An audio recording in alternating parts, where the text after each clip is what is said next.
see my situation and not think that I'm not high functioning. What situation? Okay, so I'm not married.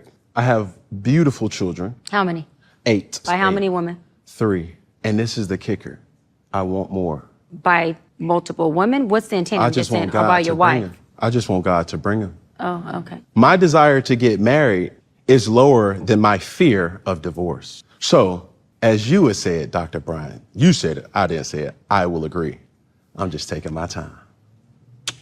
You're not taking your time. I am, though. You're being very action-based. You're not taking your time. I'm taking my time. You're being very action-based. You have 8 kids with 3 different women. Yes. You are creating, procreating, and multiplying. That is not taking your time. You're being very selectively active. Okay? So you're creating, in disclaimer, the kids are innocent, they are beautiful and amazing. Anything I say has nothing to do with them babies. But you are proactively choosing where you want to be active at and where you want to take your time. You want to take your time in having a wife because of your own fears. But you will, and I say this with all respect and love, what I'm about to say next, okay, Cam? But you will selfishly create broken families, even if you're in their life and you're a proactive father, and I believe you're an amazing daddy. I can only imagine with just your presence and knowing you. But these families are still broken. Every child cannot have Papa in the house with them. So some child, if not all, will end up with some kind of deficit without daddy being there. Now, you chose to do that. I'm not saying you sat there and woke up one morning and said, I want to be selfish today, so I'm going to go make a baby. Not saying that at all. But those are selfish acts at the expense of your fear. And yeah, that is a low functioning behavior to say that I'm going to build these houses and put kids and these beautiful women and kids in them, but I ain't going to create a home in them. I'm going to wait till I dissipate my fear to find a wife where I'm still going to be fearful with, because there's no such thing as not having some type of nerve or some type of feeling behind marrying somebody. And then I'm going to build a home with her while all these other beautiful babies have houses. That's completely unfair and that's selfish. And so, yes, you're taking your time in this department, but you're not taking your time in this department, which means you're compartmentalizing. And compartmentalizing never works. Compartmentalizing hurts everybody involved. Everybody who's in this box and that box and this box and that box and this box. And then here you go over here trying to figure out what box you're going to feed or entertain or do. Then you're looking outside to figure out who's your next victim to put in the box. It's unhealthy. Let's go ahead and discuss it. Cam Newton and Dr. Bryant, the challenges of balancing personal fears with responsibility. Go ahead, Allie. What are your thoughts about what you're seeing? It's giving unstructured.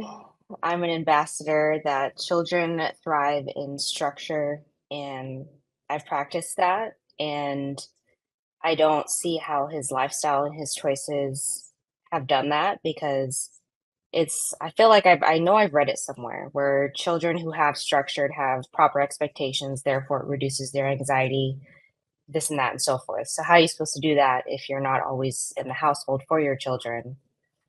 So yeah, it's a mess to me. That's my initial reaction to that, and I think he's totally in the wrong. I think it's good that she laid it out the way that she did. But those are my thoughts to hearing what he said and to her feedback as well. All right, go ahead, Sweeney. Sweeney or Jay. I know Jay came out the mic too. Oh no, you can go, Jay.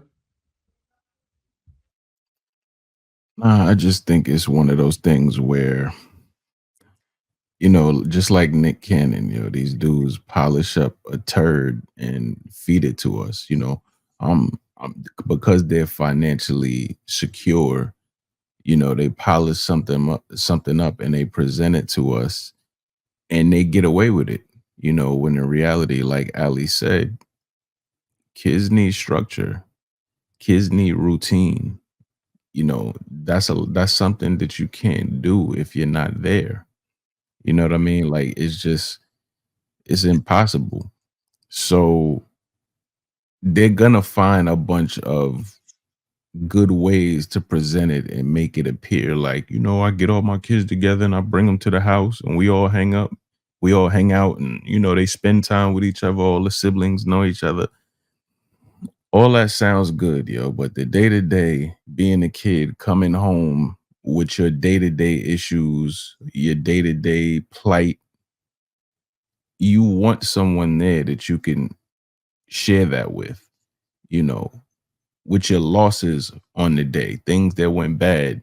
You need somebody there that you can share that with and get their opinion on that. And that's something you can't do when you just dropping off so many different kids in so many different areas.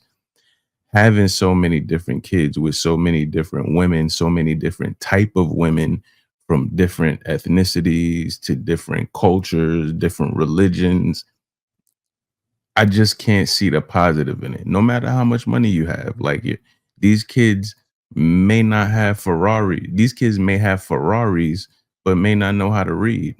These kids may have Patek Philippe watches, but not know how to deal with heartbreak, or not even have anybody to communicate heartbreak with. You know what I mean? Just small things that structure and routine provides. And so I'm never gonna be cool with that intentionally.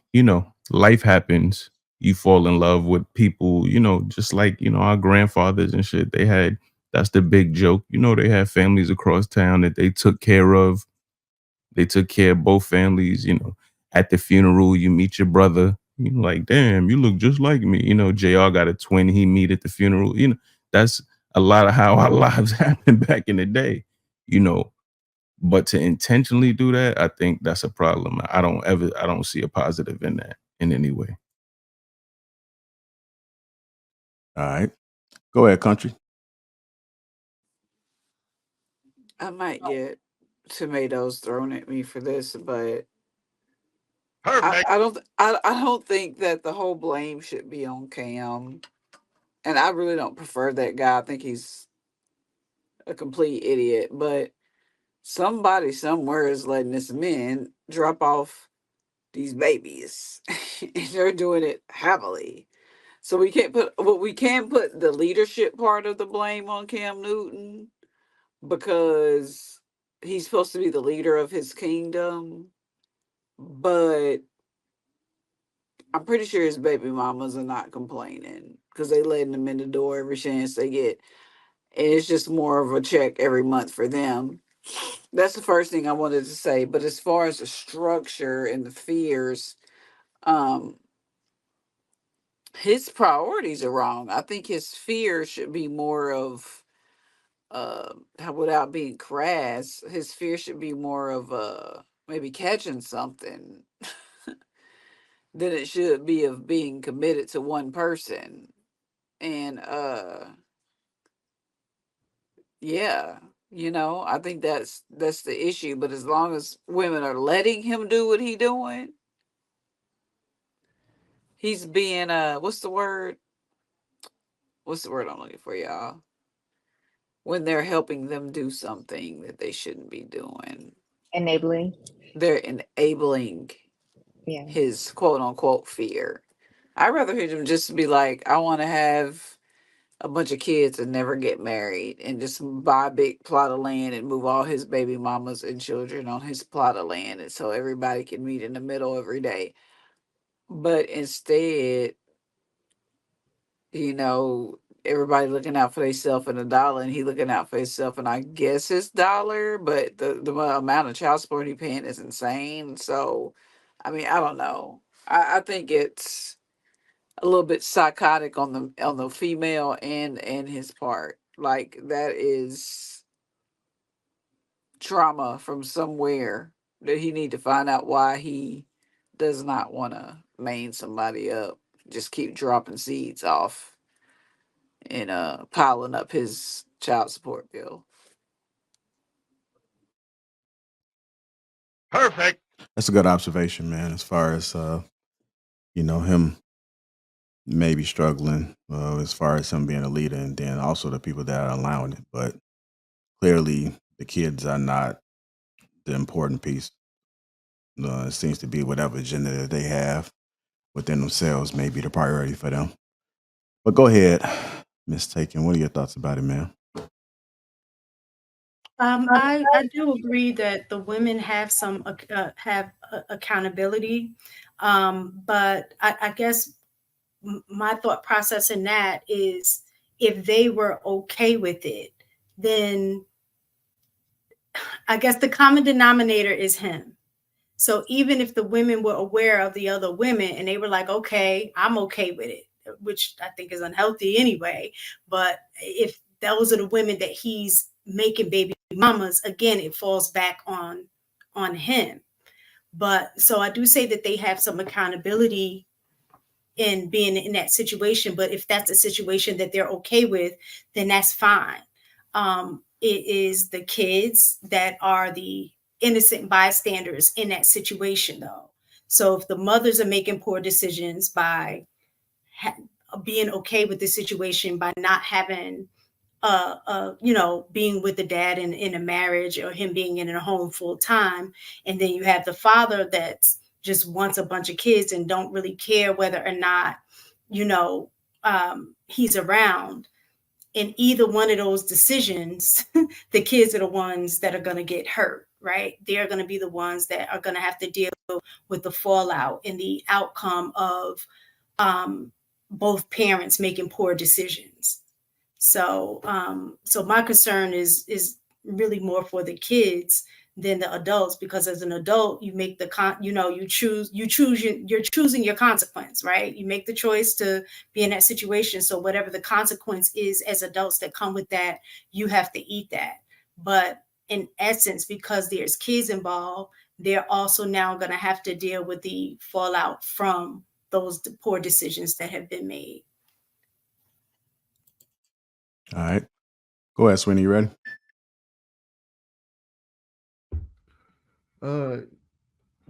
So I'll put it simply. I guess Cam Newton, the reason why the lady spoke the way she did towards him was because he just had a baby back in March. So this year, right?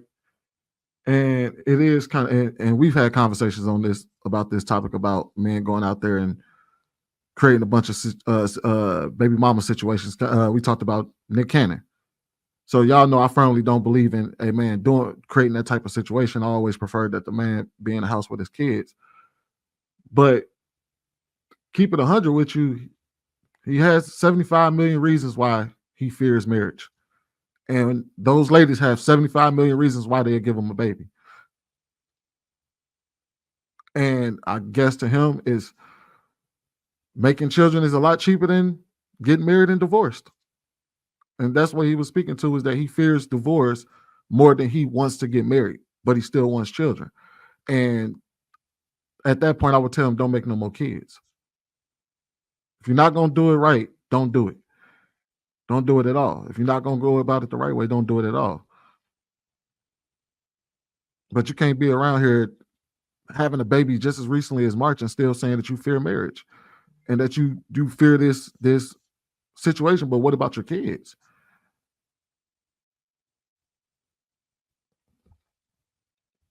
So I would just simply tell them, don't, if that's how you feel about marriage, but you're at odds because you still want kids, don't make no more kids.